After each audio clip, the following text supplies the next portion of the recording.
কবরের কথা আজও মনে পড়ে নাই? 60 বছর বয়সে বিড়ি সিগারেট কেমনে খান? 50 বছর বয়সে এত লম্বা হায়াত বিড়ি সিগারেট কেমনে খায়? বিড়ি সিগারেট তো জাহান্নামীদের খাবার। হ্যাঁ হ্যাঁ, জানেন এটা? বুঝেন নাই? না না, আমি বুঝে উদো ঠিক করি। কোরআন শরীফে আছে, একেবারে স্পষ্ট কোরআন শরীফে আছে জাহান্নামীদের খাবার যেটা, এটার বৈশিষ্ট্য কি? আল্লাহ বলছে লা ইউসমিনু ওয়ালা ইউগনি মিন জু। আল্লাহ বলছে জাহান্নামীদেরকে যেটা খাইতে দেওয়া হবে সেটার মধ্যে কোনো পুষ্টিও নাই, সেটার মধ্যে ক্ষুধাও নিবারণ নাই। বোঝেন নাই কথা? যে এই খাবারে পুষ্টি নাই, পুষ্টি বোঝেন তো, শরীরের পুষ্টি এটাও নাই, আবার কি নাই? ক্ষুধাও কি হয় না, ওয়ালা ইউগনি মিন জু, ক্ষুধাও দূর হয় না। এইটা জাহান্নামীদের খাবার, সরাসরি কোরআন। তুসকা মিন আইনিন আনিয়া লাইসা লাহুম তাআমুন ইল্লা মিন দারি' লা ইউসমিনু ওয়ালা ইউগনি মিন জু। এই আয়াত হাল আতাকা হাদিসুল গাশিয়া সূরাত। তো এখন এই বিড়ি সিগারেটের ব্যাপারে একজন ডাক্তাররে জিজ্ঞা, যেই কোন পৃথিবীর ডাক্তার বলবে এটার মধ্যে পুষ্টিও নাই, ক্ষুধাও নিবারণ নাই, তো জাহান্নামীদের খাবার। এটা কাদের খাবার বলেন? আমি একবার এক মাহফিলে বলার পরে এক বয়স্ক লোক মাহফিলের ভিতরে আজকে বিড়ির দাম শেষ, একটা ডাইরেক্ট মাহফিলে বিড়ির দাম শেষ। আল্লাহ আমাদেরকে মাফ করে দেন। আমার বাবা, রাগ হইয়েন না, আপনারা আমার মুসল্লি, আপনারা আমার মহব্বতের মানুষ, ছেড়ে দেন বাবা। এটা খুব ফালতু একটা অভ্যাস, একেবারে রুচিহীন মানুষের কাজ। দুর্গন্ধ দুর্গন্ধ কোন সুস্থ স্বাভাবিক মানুষের কাছে দুর্গন্ধ প্রিয় হইতে পারে না। বোঝেন নাই মিজান ভাই? এটা একটা সাংঘাতিক বিষয়। বিড়ি সিগারেট দুর্গন্ধ, পেশাব পায়খানা কেউ না খেলে সুন্দর 2 মিনিট ধরে টানতেছে, আয় হায়। আপনার তো কুমিল্লা টাওয়ারে দেখান দরকার, ডাক্তার দেখান। তাহলে দুর্গন্ধ কোনো মানুষের কি হইতে পারে না, প্রিয় হইতে পারে না। তাহলে বিড়ি সিগারেট দুর্গন্ধ কিনা বলেন না কেন? তো তাইলে এটা আপনার প্রিয় হয় কেমনে? এটা আপনার নাকে মুখে বাইর হয় কেমনে? আগুন কোন মানুষের প্রিয় হয় কেমনে? আগুন কিভাবে প্রিয় হইতে পারে কোন ইমানদারের কাছে, মুসলমানের কাছে? কথা বলেন। নাউযুবিল্লাহ। রাসূলুল্লাহ সাল্লাল্লাহু আলাইহি সাল্লাম আজীবন মৃত্যু পর্যন্ত নবীজি সাল্লাল্লাহু আলাইহি সাল্লাম চির সুগন্ধিময় ছিলেন। 1 সেকেন্ডের জন্য 1 জাররা দুর্গন্ধ নবী পছন্দ করতেন না। হাদিসের মধ্যে আছে নবী সাল্লাল্লাহু আলাইহি সাল্লাম বলেন, এই পৃথিবীতে 3টি জিনিস আমার সবচেয়ে প্রিয়, তার মধ্যে 1 নাম্বার হলো সুগন্ধি, অতএব 2 নাম্বার আমার স্ত্রীরা, আমার বিবিরা আমার প্রিয়, 3 নাম্বার নামাজ। নামাজ। তাহলে 1 নাম্বার কি? আতর, সুগন্ধি। তো যিনি হাঁটলে পরবর্তী মানুষ বুঝতেন এখান দিয়েই রসুল আরবি গেছেন, কারণ ওই জায়গাটা মেশকের ঘ্রাণে সুগন্ধি হয়েছে। যিনি একটু পেঁয়াজের গন্ধ, রসুনের গন্ধ পছন্দ করতেন না, বলে দিছেন পেঁয়াজ রসুন কাঁচা খেলে আমাদের মসজিদে, আমাদের মজলিসে আইসো না, কারণ এতে করে ইমানদারেরও কষ্ট হয়, আল্লাহর ফেরেশতারও কষ্ট হয়। কথা বলে রাসূলুল্লাহ সাল্লাল্লাহু আলাইহি ওয়াসাল্লাম জীবনে একবার মসজিদে নববীতে কারো গায়ের থেকে জুমার দিন ঘামের গন্ধ নাকে লাগছে, নবীজি বলে দিছে গুসলুল জুমআতে ওয়াজিবুন আলা কুল্লি মুহতালিম, প্রতিটা প্রাপ্তবয়স্ক ব্যক্তির উপরে জুমার দিন গোসল করা বাধ্যতামূলক। যিনি এতটা সুগন্ধি পছন্দ করতেন, দুর্গন্ধ মোটেই সইতেন না, এই বিড়িওয়ালা মুখ নিয়া এই বেড়া এই রসুলের সামনে হাসরের ময়দানে সুপারিশের জন্য কেমনে দাঁড়াবে? কথা বলেন না, বলেন কেমনে দাঁড়ান? কেমনে দাঁড়ান? কিভাবে দাঁড়ান? ওলামায়ে কেরাম থেকে জিজ্ঞাসা করে নিবেন, মুফতি সাহেব থেকে। তাইলে এই জন্য বললাম এটা জরুরি বিষয় বাবা, ছেড়ে দেওয়া দরকার। আল্লাহ আমাদেরকে বুঝ দান করে। আপনি ওই শুধু এই ফাঁকনা কথা কইলে হইতো না, কথাটা তো আসলে ঠিকই কইছে, আমরার এই তো কয় বুঝি তো ভালো লেগে তো কয় ফারি না, এসব বাটফারি কথা কইলে হইতো না, এগুলো তো সিটারই কথা। ওটা ফারে না, বাতের থালা খাইতে আরে মাশাআল্লাহ, আল্লাহর কথা মানতে আরে না হবে না খানা।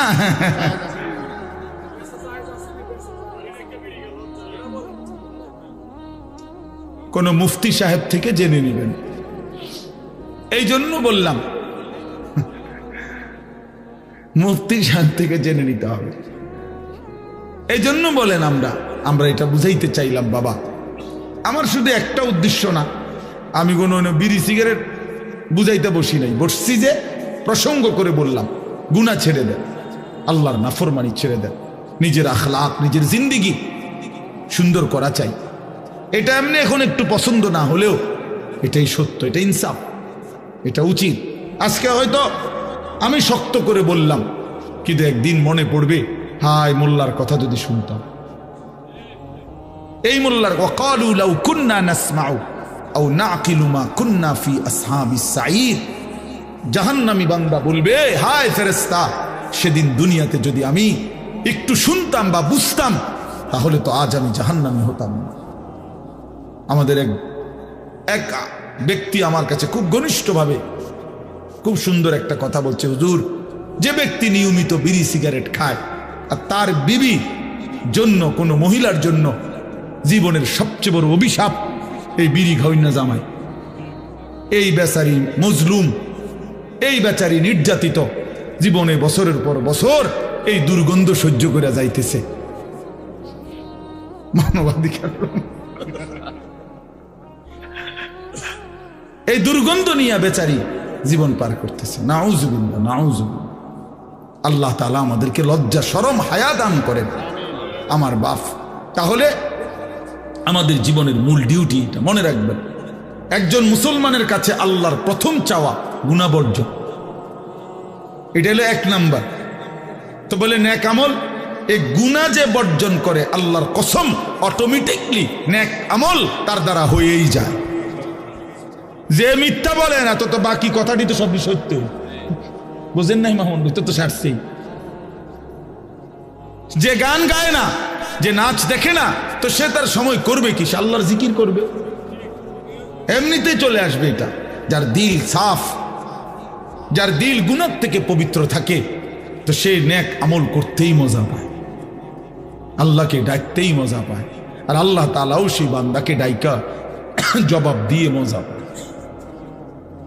হ্যাঁ, বান্দা যখন আল্লাহকে ডাকে, জিকির করে, আল্লাহর কসম আল্লাহ প্রত্যেক ডাকে আল্লাহ তাআলা সাড়া দেয়, জবাব দেয়। যতবার বান্দা বলে আল্লাহ, ততবার আল্লাহ তাআলা বলে বান্দা বলো লাব্বাইক ইয়া আব্দি, বান্দা আমি হাজির, বলো না বান্দা কি চাও। বান্দা বলে সুবহানাল্লাহ, আল্লাহ বলে আছি তো বান্দা, বলো না। সে আবার বলে সুবহানাল্লাহ, সুবহানাল্লাহ, আলহামদুলিল্লাহ, আল্লাহু আকবার, লা ইলাহা ইল্লাল্লাহ, সাল্লাল্লাহু আলাইহি ওয়াসাল্লাম, আস্তাগফিরুল্লাহ, আস্তাগফিরুল্লাহ। এভাবে বান্দা আল্লাহর জিকির করতে থাকে, আল্লাহকে ডাকতে থাকে, আল্লাহও ডাকতে থাকে। বলে বান্দা বলো না কি চাচ্ছ বান্দা। একটা সময় আল্লাহ যখন দেখে বান্দা কিছুই চায় না, কেবল আল্লাহকেই ডাকে, আল্লাহ তখন মহব্বত করে ডাক দিয়ে বলে বান্দা আমি বুঝে ফেলেছি তুমি আমারে ডাইকা মজা পাচ্ছ, ঠিক আছে বান্দা তুমি আমারে ডাকতে থাকো, তোমার যা লাগবে আমি আল্লাহ দিতে থাকি। আমি তো জানি তোমার বিবি যে অসুস্থ, এটা তো আমি জানি, তোমার ছেলের বউ যে গর্ভবতী, এটা তো আমি জানি, তোমার ছেলেটা যে বিদেশে কষ্টে আছে, এটা তো আমি জানি। তুমি আমারে বলবা কি? আমি তো তোমার রাতও জানি, দিনও জানি, আমি তোমার সুখের খবরও জানি, দুঃখের খবরও জানি, আমি তোমার কষ্টটাও জানি, হাসিটাও জানি, আমি তো সব জানি। সুখ তো আমি দিছি, কষ্ট মুসিবত পেরেশানি তো আমি দিছি, ঠিক না? তো আমি তো জানি বান্দা। ঠিক আছে, তুমি আমারে ডাকতে থাকো, আমি তোমার মুসিবত দূর করতে থাকি। এজন্য এটা জরুরি বাপ, আল্লাহকে ডাকা, আল্লাহকে ডাকা, গুনাহ থেকে বর্জন করা। আল্লাহ আমাদেরকে তৌফিক দান করেন। জিন্দগিটা যদি সুন্দর করেন, ইবাদত আমলে সাজিয়ে তোলেন, বহুতই লাভবান হবেন, নেককার হিসাবে গণ্য হবেন, আর আল্লাহ তাআলার চির নিয়ামতে ভরা জান্নাত বসবাস করবেন। এই এবার শুনেন, 5টা আয়াত মাত্র পড়ছি, এবার এই তর্জমা বললে আমার কথা শেষ। 5টা আয়াতের তর্জমা শুনেন। আল্লাহ তাআলা বলেন, ইন্নাল আবরারা লাফি নাঈম। আল্লাহ তাআলা বলেন, আমার নেককার বান্দাগণ, আমার সৎকর্মপরায়ণ ঈমান আমলওয়ালা বান্দাগণ লাফি নাঈম, নেয়ামতে নেয়ামতে ভরা জান্নাতেই বসবাস করে। নেয়ামত, আল্লাহ ডাইরেক্ট বলছে জান্নাত, এটা নাঈম, নেয়ামতেরই যায়। যদি বলি আল্লাহ কয়টা নেয়ামত দিবেন, কয়টা দিবেন, তা আল্লাহ কোরআনে বলছে, ইজা রাআইতা সাম্মা রাআইতা নাঈমান ওয়া মুলকান কাবীরা। আমার এটা কইতেই পারলেন, ইজা রাআইতা সাম্মা রাআইতা নাঈমান ওয়া মুলকান কাবীরা। আল্লাহ বলে, আমার জান্নাতি বান্দা জান্নাতে ঢুকবে আর তার নেয়ামতে ভরা জান্নাত দেখবে, আবার ঘুরে ঘুরে দেখবে, আবার দেখবে, আবার দেখবে, চোখ ফিরায়া ফিরায়া দেখবে, দেখে দেখে সে টের পাবে তারে নেয়ামতে নেয়ামতে ভরা এক বিশাল সাম্রাজ্য আল্লাহ দান করেছে। নাঈমান ওয়া মুলকান কাবীরা, এক বিশাল রাজত্ব। কদ্দুর লইয়া 10 হাত বাই 10 হাত, 40 শতক। কাশীনগর ইউনিয়নে নেই মনে করছেন? না, 10টা দুনিয়া বরাবর সবচেয়ে ছোট জান্নাত, নিয়ামতে ভরা পুরাটা, কোটি কোটি নাজ ও নিয়ামতে ভরা। আলাল আরাইকি ইয়ানজুরুন। এবার আল্লাহ বলেন, আমার জান্নাতি বান্দা জান্নাতের সিংহাসনে বসে দেখতে থাকবে। কি করবে বলেন না কেন? দেখতে থাকবে। এখন প্রশ্ন হলো কি দেখবে? 3 জিনিস দেখবে। কয় জিনিস? 1 নাম্বার, তাকে আল্লাহ তাআলা যে বিশাল রাজত্বের নেয়ামতে ভরা জান্নাত দিছেন, জান্নাতের সিংহাসনে বসে সে তার পুরা নেয়ামতে ভরা জান্নাতের এই রাজত্ব এক নজরে একসাথে দেখবে, পুরাটা পুরাটা। আর কেমনে? তাহলে এটা মনে ছোট, 2টা রুম আর একটা বাড়ি, নাহলে একসাথে দেখবো কেমনি? এত বড় 10টা দুনিয়া বরাবর জান্নাত এক নজরে দেখবে কেমনে এত বড়টা? তা আমিও একটা সহজ উত্তর দেই। কেমনে দেখবে জানেন? আমনে নিয়ত করেন, দোয়া করেন, আল্লাহ যেন আমারও জান্নাত দেয়, আমনেরও জান্নাত দেয়। তাহলে দুজনে গিয়া আমি আমনেরে বুঝাই কমু, আমনে আমারে বুঝাই কমু। বুঝেন নাই কথাটা? নিয়ত করেন যে আল্লাহ যেন আমারও জান্নাত দেয়, আপনারও জান্নাত দেয়। তাইলে তো আমরা দুজনেই দেখুন, তখনই তো আমরা বুঝবো, তখনই তো আমরা দেখব।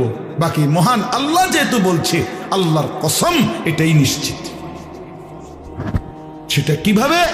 তো সেটা আমি দেখবো আমরা গেলে। এই 1। 2 নাম্বার, জাহান্নামীদের আযাবের দৃশ্য জান্নাতি বান্দা জান্নাতের সিংহাসনে বসে সচক্ষে দেখবে। এই পরিচিত মানুষগুলোকে দেখবে। ফাত্তালা ফারাআহু ফি সাওয়াইল জাহিম। কোরআন শরীফে আছে, জান্নাতি বান্দা দুনিয়ার বহু জনের কথা মনে পড়বে তার। হায়, সে তো এমন ছিল, ও তো আমার এই কইছে, এরকম কথাগুলো। তা আল্লাহ বলবে, অগরে দেখবানি? তো বলবে, হ্যাঁ দেখবো। তো জান্নাতি বান্দা সিংহাসনে বসে তাকাবে, জাহান্নামীকে দেখবে। তার পরিচিত, আল্লাহর কসম, কোরআন শরীফের আয়াত, পরিচিত নাফরমানকে দেখবে। ফারাআহু ফি সাওয়াইল জাহিম, জাহান্নামের মাঝ বরাবর ভীষণ আগুনের মধ্যে ঢেউ খাচ্ছে। আল্লাহ আমাকে মাফ করে দেন। ক্বালা তাল্লাহি ইন কিত্তা লাতুরদিন। জাহান্নামী তখন লাফ দিয়ে উঠবে আর চিৎকার করে বলবে, বন্ধু তুমি তো আমারেও এমন জাহান্নামে ফেলে দিছিলা।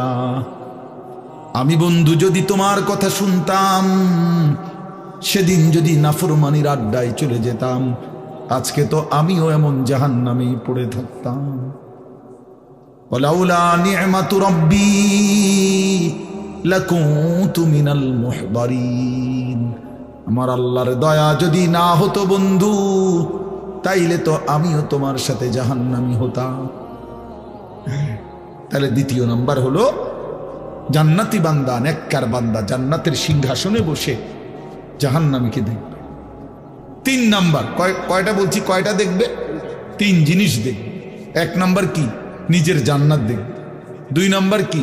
জাহান্নামের আযাবের জাহান্নামীদের দৃশ্য দেখবে।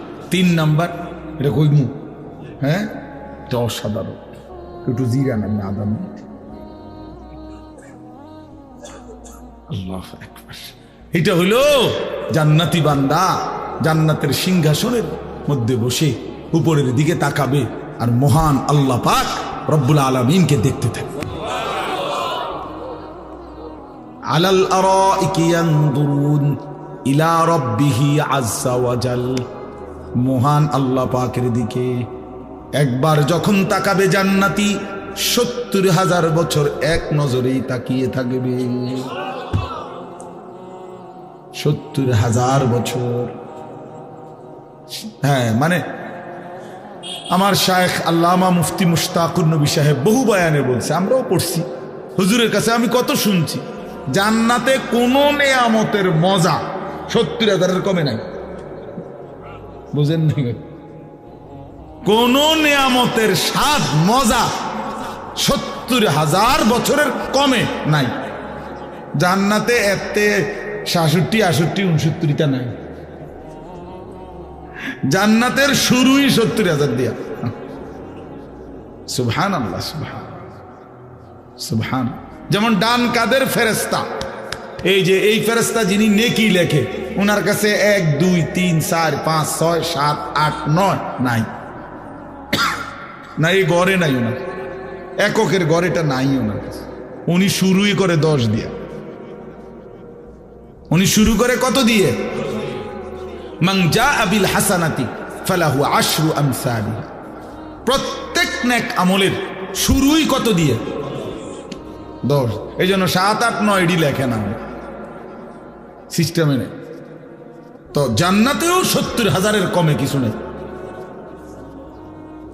তারিফু ফি বুজুহিহিম নাযরাতান নাঈম। আল্লাহ নবীকে বলতেছেন, বন্ধু বিশ্বাস করেন, আপনি আমার জান্নাতি নেককার বান্দার চেহারায় কোটি কোটি বছরে জান্নাতে দেখবেন সর্বদাই চেহারাটা প্রফুল্ল, সজীব, উৎফুল্ল, আনন্দিত, চির শান্তি আর সুখের চেহারা ভাসতেছে। কোনো ক্লান্তি, বিরক্তি, অস্বস্তি, মলিনতা নাই। চির সজীব, চির প্রফুল্লতা জান্নাতি বান্দার চেহারাতেই থাকে। ইউসকাউনা মির রাহিকিম মাখতুম। এরপরে আল্লাহ বলেন, পানির কোনো বোতল আছে নাকি? না না, আমি একটা জিনিস দেখাই দাও, মানে একটা জিনিস বুঝাবার জন্য। ইউসকাউনা মির রাহিকিম মাখতুম। আল্লাহ তাআলা বলেন, আমার জান্নাতি বান্দাকে শরাব পান করানো হবে। রাহিক এক ধরনের শরাবের নাম। জান্নাতি শরাব পান করানো হবে। তবে মনে করেন এই বোতলের পানি, এইটা এতটি পানি আমি খাবো না, এই হিসাবে আমরা ৩ জনে মিল্লা খাইলাম, আমি একটু, আপনি একটু, এমনি ৩ জনে আমরা। এইটা হলো দুনিয়াতে এরকম বন্টন করে ৩ জনে মিল্লা খাইলাম ধরেন। তো আল্লাহ তাআলা বলেন, আমার জান্নাতি বান্দাকে যে শরাব দেওয়া হবে, প্রতি গ্লাস, প্রতি বোতল এই ৩ জনে মিল্লা খাইব, 2 জনে না। বেড়া মাখতুম। প্রত্যেক বোতল, প্রত্যেক গ্লাস আলাদা আলাদা ইনটেক করা, মোহর মারা, সিল মারা, নতুন নতুন পানিও আমার বান্দা পান করবে। 1 বোতল 3 জন, 1 গ্লাস 2 জন, না না, আলাদা আলাদা। মাখতুম, সিল মারা। প্রত্যেক বোতলের মধ্যে মোহর মারা, প্রত্যেক বোতল ইনটেক, প্রতি গ্লাস ইনটেক। খিতামুহু মিস্ক। আর প্রতিটা বোতল নাড়া দিবে, প্রতিটা মুখা অর্থাৎ প্রতি গ্লাসের মোহর সিল সরাবে, পুরা জান্নাত মিস্কের গ্রানে ভরে যাবে। খিতামুহু মিস্ক, এই প্রতিটা মোহর হবে মিস্কের সুঘ্রাণওয়ালা। এইবার আল্লাহ তাআলা বলেন, বান্দা যদি এই জান্নাতের এই বর্ণনা শুনে মজা পেয়ে থাকো, মনের মধ্যে যদি আগ্রহ জাগে, তো আমি এটাই বলতেছি, ওয়াফি যালিকা ফালিয়াতানাফাসিল মুতানাফিসুন। এই যে এই কথাটা একটু আগে বলছিলাম যে আমি বলবো, এই কথাইটা আল্লাহ বলেন, অতএব হে বান্দা আমার, এই জান্নাতের জন্যই তোমরা প্রতিযোগিতা করো। এই যেটা শুনলা, যদি কারাকারি করতে হয়, যদি প্রতিযোগিতা করতে হয়, তো জান্নাতের জন্য করো। ওয়াফি যালিকা, এই জান্নাতের মধ্যে এটা নিয়ে প্রতিযোগিতা করো পরস্পর, এটা নিয়ে পরিষ্কার। দুনিয়া নিয়ে করো না, দুনিয়া নিয়ে কারাকারি করো না। দুনিয়া ওই যে বললাম, জিতলেও মরে যাইবা, হারলেও মরে যাইবা। 100 কোটি টাকার মালিক সেও মরে যাবে, আর 1 টাকার মালিক সেও মরে যাবে। এই জন্য বাপ রাত গভীরে আপনাদের কাছে আজকের এই মাহফিলে আমরা এই কথাটুকুই বুঝাইলাম, আল্লাহ তাআলার জান্নাতের জন্য অপেক্ষা করে। টিটকারি মস্কারি দুনিয়ায় কোনো ইমানদারকে নিয়ে করলেন, আপনি নিজেরে চালাক মনে করলেন। হুজুররা বোঝে কি, হেতে বুঝি কি? ইন্নাল্লাযীনা আজরামু কানু মিনাল্লাযীনা আমানু ইয়াদহাকুন। আল্লাহ বলে আজকে নাফরমান ইমানদারদেরকে নিয়ে হাসে। ফালিয়াউমাল্লাযীনা আমানু মিনাল কুফফারি ইয়াদহাকুন। সেদিন আখিরাতে ইমানদার নাফরমানকে নিয়ে হাসে। হ্যাঁ, নাফরমানকে নিয়ে হাসো। অতএব দয়া করে প্রত্যেকে হারাম ছেড়ে দেন, গুনাহ ছেড়ে দেন, আখিরাতের জন্য এগিয়ে আসেন। এই আপনাদের কাছে যেটুকু সুযোগ, বারবার বারবার বারবার আমরা ওলামায়ে কেরাম ঘুরে ঘুরে এই কথাগুলোই আপনাদের কাছে বলে, আল্লাহর কথা ফেরি করে।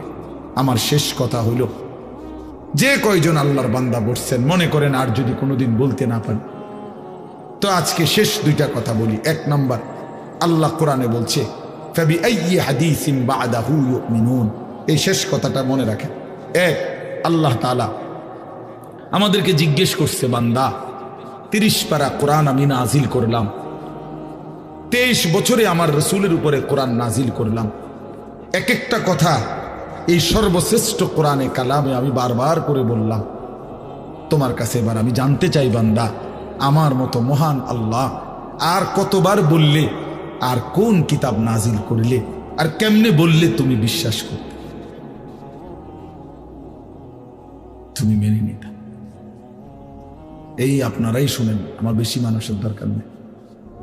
80 বারের চাইতে কোরআনে নামাজের কথা আল্লাহ বলছে 89 বার, 89, 8 নয়, 89 বার ইয়া আইয়ুহাল্লাযীনা আমানু, হে ইমানদার বলে ডাক দিছে।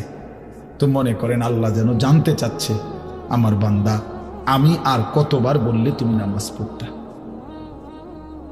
আমার মতো মহান আল্লাহ, আমি তোমারে বানাইছি বান্দা, তোমারে খাওয়াই পড়াই, এত বড় কায়নাত আমি তোমারে দিছি। আমি তোমার কাছে এখন জানতে চাচ্ছি, বান্দা আর কেমনে বললে, আর কতবার বললে তুমি হারাম ছাড়তে? বলেন না বাপ, আপনারাই বল। কষ্ট করছেন আপনারা, সবর করে বসছেন, এবার ইনসাফের সাথে জবাব দেন। আল্লাহ যদি মনে করেন এরকম মুখামুখি জিজ্ঞাসা করল, তো আপনি কি বলবেন? কোনো মা যদি জিজ্ঞেস করে, ফুত আমি তোরে 2টা বছর বুকের দুধ খাওয়াইছি, 9 মাস বাবা তোরে আমি পেটে ধারণ করছি, সেই মাকে তুই কেমনে ভুলে গেলি? আচ্ছা, এই কথা বলে যদি কোনো মা কাঁইদা দেয়, ওই সন্তান যত বড় পাষাণ হয় সে মাথা নোয়ায় ফেলবে না? তো মহান আল্লাহ পাক বলতেছে, বান্দা 23 বছর আমি কোরআন নাজিল করছি, আমার বন্ধুর রক্ত আমি সয়েছি, কত কষ্ট সয়েছি, বিনিময়ে আমি তোমাদের জন্য এত পবিত্র কোরআন দিলাম। ফাবিআইয়ি হাদিসিন বা'দাহু ইউমিনুন। এরপরে আমি আর কি বললে, কেমনে বললে তুমি মেনে নিতা? অতএব আপনি চিন্তা করে উত্তর ঠিক করেন। আর কতবার বললে ফজরের নামাজ পড়তেন?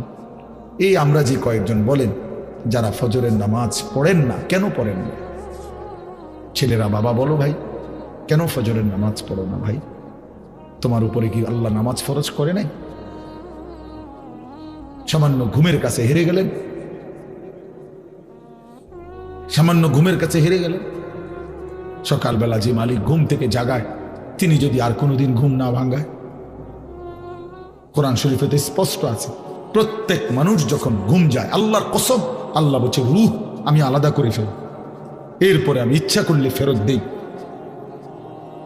ইচ্ছা করলে আমি আটকায় রাখি। কত বড় ইহসান! আল্লাহু ইয়াতাওয়াফাল আনফুসা হিনা মাউতিহা ওয়াল্লাতী লাম তামুত ফী মানামিহা ফায়ুমসিকুল্লাতী কাযা আলাইহিল আজাল। এই আল্লাহ বলে, যার জন্য আমি মৃত্যুর ফয়সালা রাখছি, ঘুমের মধ্যেই তার রূহ আমি আটকায় রাখি, আর দেই না। ওয়ায়ুরসিলুল উখরা ইলা আজালিন মুসাম্মা, আর অসংখ্যকে একটি নির্দিষ্ট সময়ের জন্য আবার রূহ ফেরত দেন। এই ঘুম যদি আর না ভাঙে, প্রত্যেক মানুষ আমরা যদি কল্পনা করি, রাত্রে যখন আমরা ঘুমাইতে যাই, সবাই, আমিও আপনিও, প্রথম মিনিটেই ঘুম আসে না। চোখ বন্ধ করলেই মানুষের কি আসে না? 10 মিনিট, 15 মিনিট, আধা ঘন্টা, 20 মিনিট, এক একজনের এক একটু সময় পরে ঘুম আসে। কিন্তু ঠিক কোন মুহূর্তে ঘুমটা আসছে সে কেউ জানে না। কোনো এক পলকে মালিকের পক্ষ থেকে ঘুম আসে, সে তো চোখ বন্ধ করে রাখছে অনেকক্ষণ ধরে। তাহলে এই যে 15 মিনিট লাগলো ঘুম আসতে, এবার চোখ খুলতে যদি 15 মিনিট আটকায় রাখতো, বুঝেন নাই? ঘুম আসবার সময় যেরকম 15 মিনিট দেরি হইল, এখন সকালবেলা আমি তো উঠতে চাচ্ছি 8টা বাজে, আমি চোখ মেলতে চেষ্টা করতেছি, কিন্তু চোখ আমার খোলে না, 15 মিনিট। এইবার বলেন, এই নাফরমানের চিৎকারে আল্লাহর জমিন কাঁপবে কিনা? যদি তোমার আল্লাহ আটকায় রাখে চোখটা, মানে খুলতে পারতেছো না, কি হবে তখন? চিল্লানিটা। কারো একদিন পায়খানা আটকায় থাকলে কেমন চিল্লানি, পেশাব আটকায় থাকলে, বলে কিভাবে আমরা আল্লাহর নাফরমানি করছি? এই হলো একটা কথা। 2 নম্বর প্রশ্ন হলো, প্রিয় নবী সাল্লাল্লাহু আলাইহি ওয়াসাল্লাম তিনি 23 বছর একটানা উম্মতের জন্য কাঁদছেন কিনা? আম্মা জান আয়েশা রাদিয়াল্লাহু তাআলা আনহা বলছেন যে এশার নামাজের পরে নবীজি সাল্লাল্লাহু আলাইহি সাল্লাম উম্মতের জন্য দাঁড়াইছে, চোখের পানি ফেলতেছে, কাঁদতেছিলেন, ফজরের আজান পর্যন্ত এক দাঁড়ানোতে কাঁদছে সারাটা রাত। আয়েশা রাদিয়াল্লাহু তাআলা আনহা বলেন, আমি নিজ চোখে দেখছি আল্লাহর নবী আমার স্বামী এই দাঁড়ানোতে চোখের পানি ফেলছে আর কাঁদছে। হাত্তা তাওয়াররামাত কাদামাহু, 2টা পাও ফুলে গেছে। তায়েফের পাথরের আঘাতে পিঠ এই পরিমাণ রক্ত ঝরাইছে, পায়ের জুতা পায়ের তালুর সাথে জমাট বেঁধে গেছে, সারাটা পিঠ চালনির মতো ছিদ্র হয়ে গেছে। ক্ষুধার কষ্টে পেটের বুকে পেটে 2টা পাথর বাঁধছে। উহুদের দান করা শহীদ হয়ে, রক্ত ঝরিয়ে শহীদ দান শহীদ হয়ে ঘন্টার পর ঘন্টা উহুদের ময়দানে বেহুশ হয়ে নবী পড়েছে। 3 মাস আম্মাজান আয়েশা নবীর স্ত্রী সাক্ষী দিছে যে আল্লাহর কসম, 3 মাস আমরা নবীর 9 জন বিবি নবীকে নিয়ে কোনো ঘরে চুলায় কোনো দিন আগুন জ্বলে নাই, রান্না করা কোনো খাবার খাইনি। তো হাসরের ময়দানে এই দ্বিতীয় কথাটা, এই যে শেষ কথা, আমার উম্মতের আমল নামা নবী দেখবে। তো দেখা নবী যখন দেখবে পৃষ্ঠার পর পৃষ্ঠা ফজরের নামাজ নাই, 5 ওয়াক্ত নামাজ নাই, 30 বছর আমার উম্মত মিথ্যাই বলে গেছে, 40 বছর সুদ খাইছে, কিস্তি নিছে, টেলিভিশন দেখছে, নাচ গান, স্ত্রী বেপর্দা, ছেলে বেনামাজি, মেয়ে বেপর্দা, বিড়ি সিগারেট, হারাম রোজগার, নাটক সিনেমা, নাচ গান, উলঙ্গ দৃশ্য। আল্লাহর কসম, নবী সাল্লাল্লাহু আলাইহি সাল্লাম তখন চোখের পানি ফেলবে। আর এই তখন নবী জিজ্ঞেস করবে, উম্মত আমি তোদের জন্য 23 বছর কাঁদলাম, রক্ত ঝরাইলাম, পেটে পাথর বাঁধলাম, 3 মাসের ক্ষুধার কষ্ট সইলাম, বিনিময়ে আমি শ্রেষ্ঠ নবীর উম্মত হিসাবে এই আমলনামা নিয়ে আসলাম, আমার এত বড় বেইজ্জতি কেমনি করল? আমার চোখের পানির বিনিময়ে এই আমলনামা, আমার তায়েফের রক্তের বিনিময়ে এই আমলনামা, এটা নিয়ে আমি শ্রেষ্ঠ নবীর শ্রেষ্ঠ উম্মতের আমলনামা বললে আমি আল্লাহর সামনে কেমনে দেখাবো? এটা তুমি আমার এত বড় বেইজ্জতি কেমনে করলে?